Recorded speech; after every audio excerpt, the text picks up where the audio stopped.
Bonjour et bienvenue dans un nouvel épisode de Dans mon cœur de guerrière. Aujourd'hui, j'aimerais te parler d'un sujet aussi vaste que fascinant. Les différents modèles amoureux. Polyamour, relation libre, monogamie. Autant de mots, autant de façons d'aimer et autant de vérités possibles.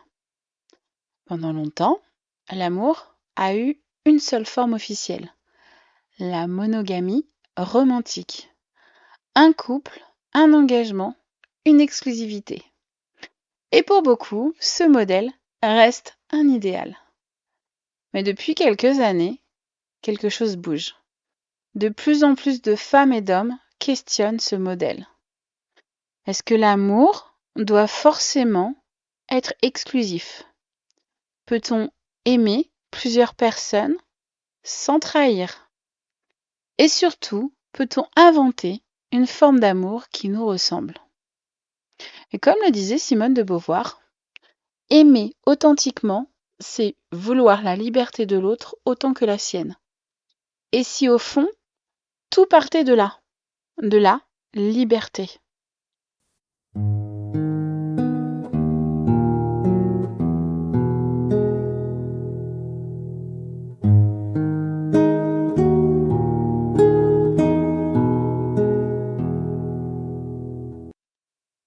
Depuis des siècles, la monogamie a été la norme. Elle s'est construite avec l'histoire, la religion, les traditions, l'économie même. Se marier, c'était avant tout une affaire de stabilité, de famille, d'héritage. Puis peu à peu, la monogamie est devenue aussi un modèle romantique. Une seule âme sœur, un amour unique, exclusif, pour la vie. C'est beau, c'est puissant, mais c'est aussi exigeant. Et le problème, ce n'est pas la monogamie en soi, c'est le fait qu'on l'impose comme la seule option valable. Et que dans ce modèle, beaucoup finissent par se sentir coupables de leurs désirs, de leur curiosité, de leurs élans. Parce que oui, on peut aimer sincèrement une personne, et pourtant être traversé par d'autres émotions, d'autres attirances et d'autres connexions. C'est pas une trahison, hein, c'est humain. Le cœur n'est pas un coffre-fort, c'est un espace vivant. Et je pense que la chanteuse Véronique Sanson qui disait dans une interview l'amour ne se mesure pas, il se vit, il se partage, et parfois même il déborde, elle avait raison. Et c'est peut-être ça la vraie question.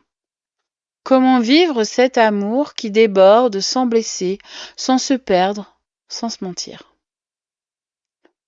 Le polyamour, c'est la possibilité d'aimer plusieurs personnes à la fois, dans la transparence, le respect et le consentement. Ce n'est pas la même chose que l'infidélité qui suppose le mensonge ou la dissimulation. Dans le polyamour, il n'y a pas de trahison.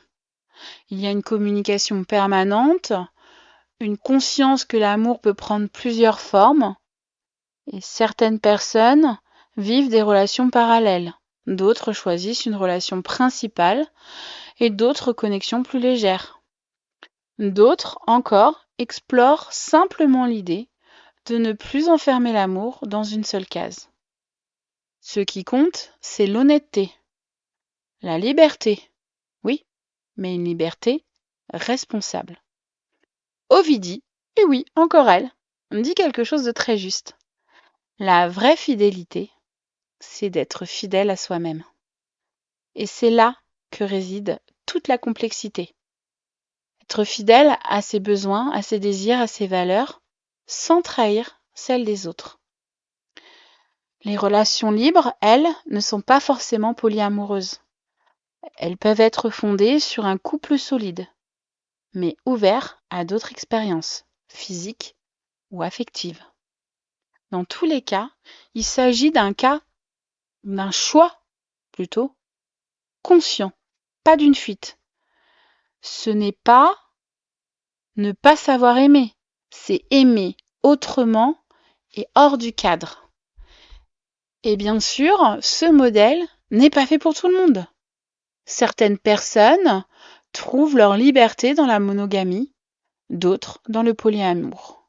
L'important, c'est de choisir, pas subir. Et ce qui est en train d'émerger aujourd'hui, c'est une génération de femmes et d'hommes qui n'ont plus envie d'aimer comme il faut, mais d'aimer vraiment.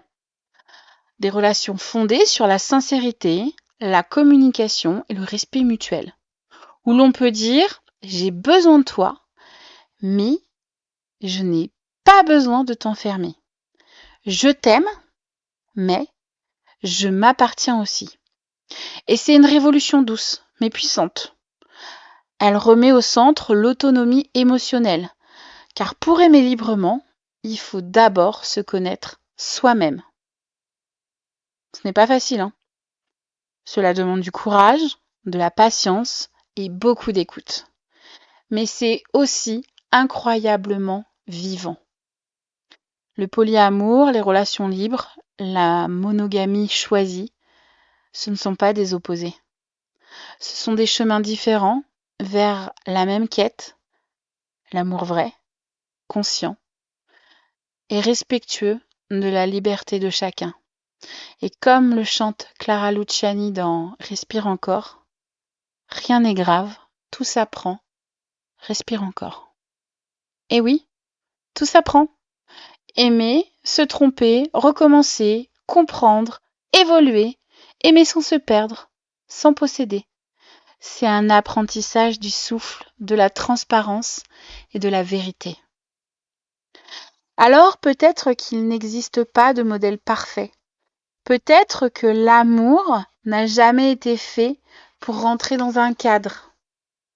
Ce qui compte, c'est la cohérence intérieure. Ce qui compte, c'est aimer avec respect, avec lucidité, avec présence. Que tu sois monogame, polyamoureux ou amoureuse, curieux, curieuse, en questionnement, tu es sur ton chemin. Et ce chemin, s'il est fait de conscience et d'amour, il est forcément le bon. Et comme le disait Albert Camus, la liberté n'est pas de faire ce qu'on veut, mais de vouloir ce qu'on fait.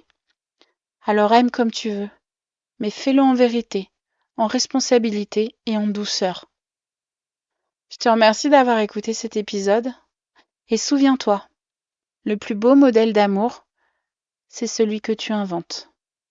À très vite, cœur vaillant.